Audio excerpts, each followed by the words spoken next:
Rogério Correia, Henrique Fernandes e Richarlison estiveram na transmissão e se juntam a nós para tratar dessa partida.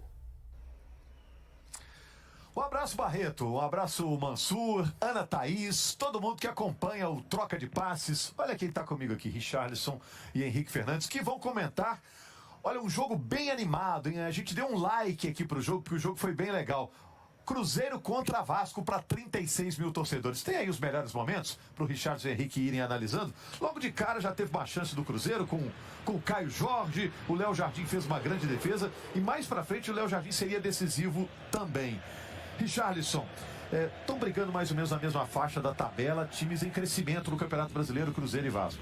Boa noite, meninos e meninas da bancada, quem nos assiste. Também dê um like pro jogo, viu? Tecnicamente muito agradável, com grandes possibilidades. O Cruzeiro já começou o jogo com essa bola do Caio Jorge e depois teve algumas outras possibilidades que a gente está vendo, mas é um Vasco que não veio só para se defender. Um Vasco que entendeu, conseguiu colocar o seu time nos espaços que o Cruzeiro deixava, teve boas possibilidades no primeiro tempo e faz o gol no primeiro tempo numa bola parada, numa boa jogada onde o Zé Ivaldo dá condição para que no final o Verratti faça a finalização, mas foi um jogo que no finalzinho do primeiro tempo o Cruzeiro voltou até as rédeas da partida e aí o segundo tempo foi todo o Cruzeiro. O Cruzeiro voltou com uma intensidade diferente, uma atitude diferente, teve boas possibilidades, algumas trocas interessantes, principalmente a entrada do Barreal, vai fazer o gol daqui um pouquinho, a gente vai ver numa bola parada também com o Zé Ivaldo, mas é um Cruzeiro que teve boas possibilidades a partir do momento de algumas conexões, principalmente o Lautaro mais próximo do Caio Jorge, o Barreal entrando, dando movimentação, e aí nós vamos ter a expulsão do Matheus Carvalho, que aí o Cruzeiro é todo ataque, aí entra a figura do Léo Jardim, como você disse, né, Henrique? É isso, um abraço, pessoal. O Cruzeiro no segundo tempo já estava bem mais presente, vai fazer o seu gol até cedo na segunda etapa com o Zé Ivaldo e vai chegar mais perto do segundo gol que o Vasco. Um grande detalhe, assim, que para mim foi um tempo para cada time. O Cruzeiro, com os mecanismos do Diniz sendo implantados muito aos poucos, com pouco tempo para treinar. No primeiro tempo teve muita dificuldade para construir. Quando o Barreal entra e passa a ser um terceiro homem no meio, o Vasco é que tem dificuldade para encontrar a marcação. Foi se desgastando, principalmente os volantes do Vasco fazer um bom jogo. Matheus Carvalho e Hugo Moura foram deixando alguns espaços que o Cruzeiro explorou. E aí o Lautaro teve uma noite infeliz, porque se ele tá numa noite melhor, talvez fizesse o segundo gol do Cruzeiro, algumas das melhores oportunidades vão cair no pé dele. Essa que o Caio Jorge o serve, essa movimentação de ataque do Cruzeiro é muito característica, né, do Caio também se movimentar e também servir os caras que vêm de trás. A expulsão do Matheus Carvalho, marcação de campo, sem auxílio de VAR, o Canansan estava perto da jogada, entendeu que foi um jogo brusco grave, né, por parte do Matheus Carvalho, que saiu bastante bravo com o cartão vermelho. E aí o jogo ficou parado muito tempo e quando foi retomado, o Cruzeiro teve algumas chegadas pontuais, mas a defesa do Vasco se portou bem.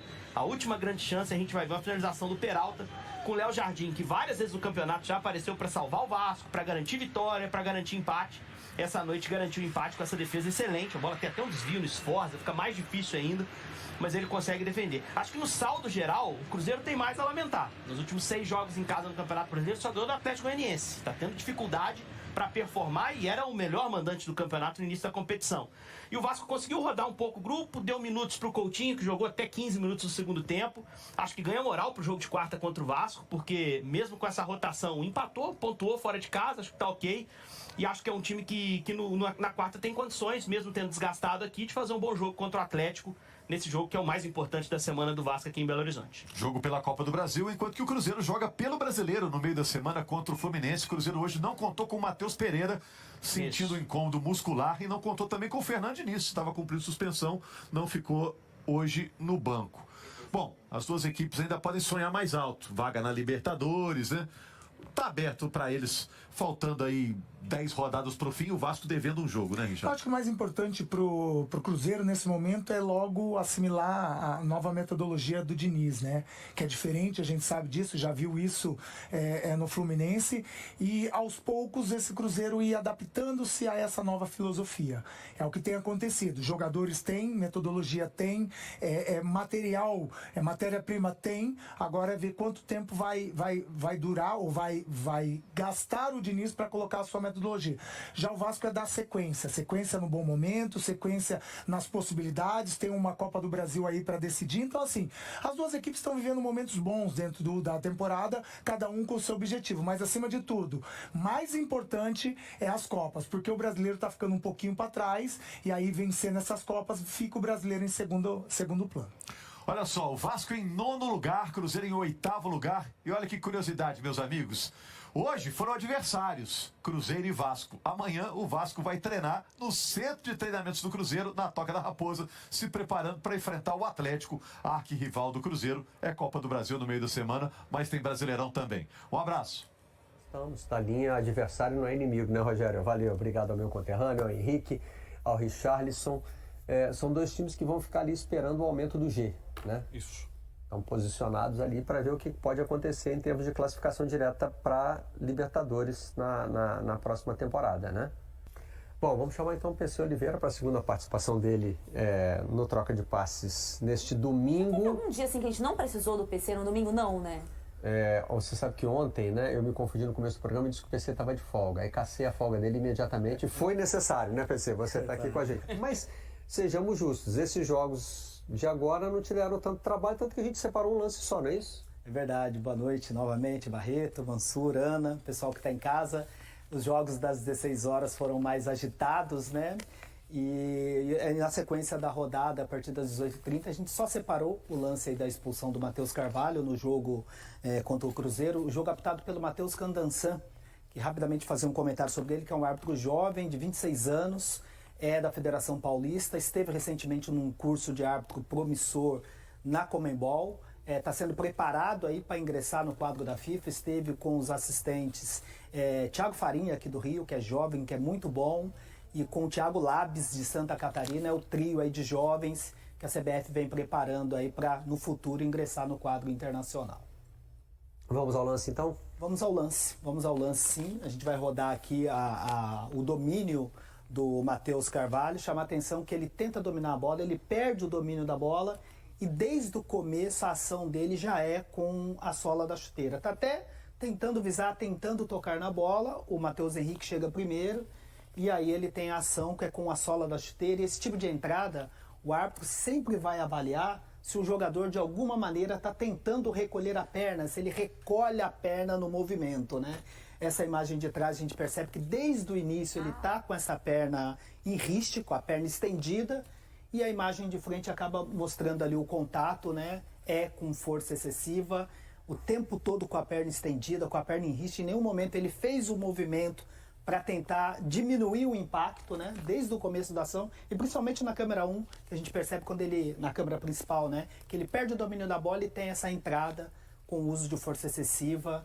E, na minha avaliação, ele foi corretamente expulso pelo Matheus Candansan. PC, ontem você tocou num ponto importante. A comissão de arbitragem faz reuniões com os clubes depois das rodadas, né? A gente tem que também questionar se os clubes estão orientando corretamente os seus jogadores. Porque as mudanças, e não estou dizendo que isso seja fácil não, tá? Porque é toda uma mudança de postura dentro de campo. As recentes recomendações, principalmente as que dizem respeito a cotovelo e sola do pé, estão mudando a forma de jogar futebol. Né? O jogador antes, ele não se sentia tão obrigado a ser absolutamente consciente do que vai fazer com o cotovelo ou com... Ele entendia que isso era parte da disputa do jogo. A água caiu, mas não entornou, estamos todos seguros. Ele entendia que isso era parte da disputa e que em alguns momentos poderia passar do ponto. Está mudando isso. Exato. Eu estou dizendo tudo isso porque o Matheus sai muito revoltado da jogada. Lógico que no futebol tem um pouquinho do teatro, o jogador que não quer ser expulso e tal, mas estou partindo do princípio de que essa reação dele é legítima. Mas, professor, eu não costumava ser expulso por isso, mas agora é. Inclusive assim, porque logicamente o Matheus Carvalho ele não tem a intenção, né, de dar uma entrada com a sola da chuteira dessa maneira. Ele perde o domínio naquela reação instantânea ali, ele vai com a sola da chuteira, ele não tem intenção. Mas a regra fala a questão da maneira como disputa, o risco que você pode levar para o adversário, com qual parte do corpo que você atinge, e principal, além de atingir, o árbitro vai avaliar, porque tem hora que o jogador vai atingir com a sola, mas ele está no movimento de chute, e aí ainda no movimento de chute, ele termina o movimento com a sola e está tentando recolher.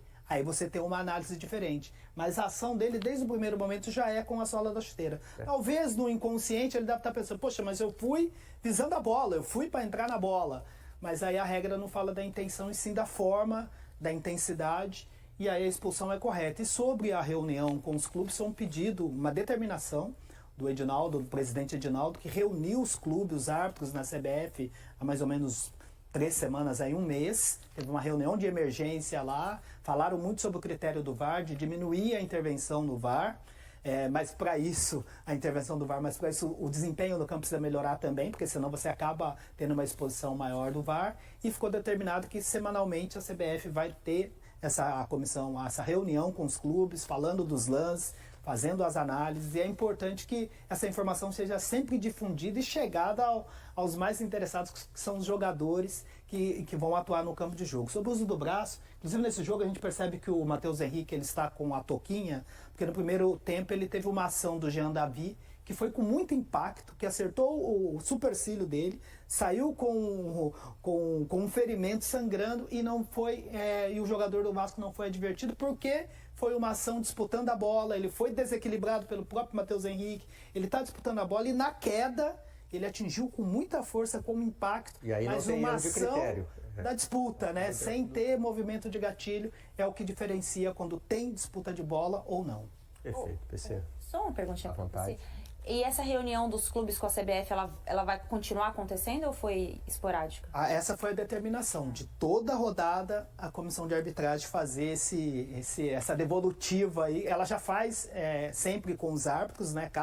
Um trabalho antes do jogo e no pós-jogo uma devolutiva. Primeiro com o analista do jogo que emite a nota dos árbitros, e depois com a comissão, que é uma reunião geral, que sempre vão estabelecendo os critérios, dizendo o que é certo e o que é errado. E além desse trabalho que era feito exclusivamente com os árbitros, a comissão também tem feito com os representantes dos clubes. E quem é o porta-voz da CBF nesse caso? Normalmente, o chefe, né, da comissão de arbitragem é o Wilson Seneme, o ex-árbitro FIFA de São Paulo, que ficou na Conmebol durante 6 anos, né, e há 2 anos já comanda a arbitragem aqui no Brasil. Valeu, PC. Muito obrigado por mais essa Sequência pra participação aqui vocês. no Troca de Passe.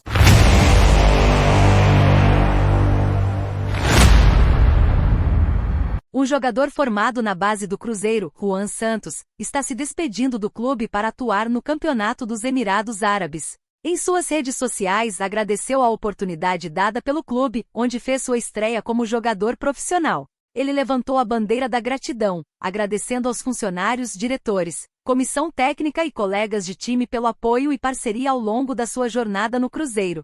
Juan expressou sua saudade aos amigos que fez e aos títulos conquistados juntos, carregando consigo cada momento vivido no clube para sempre. O zagueiro, que tinha contrato até 2026, foi negociado com o Al-Batai com valores não divulgados, mantendo o Cruzeiro com 30% dos seus direitos econômicos. Juan chegou ao clube para reforçar a equipe sub-20 e em 2022, sob o comando do técnico pesolano, passou a treinar com o time profissional, chegando a disputar uma partida na reta final da Série B daquele ano. E aí, galera? O que acharam? Deixe nos comentários. Não se esqueçam de deixar o like e de se inscreverem no canal e ativar o sininho para receber as notificações. Até mais, Nação Celeste! Vamos pra frente!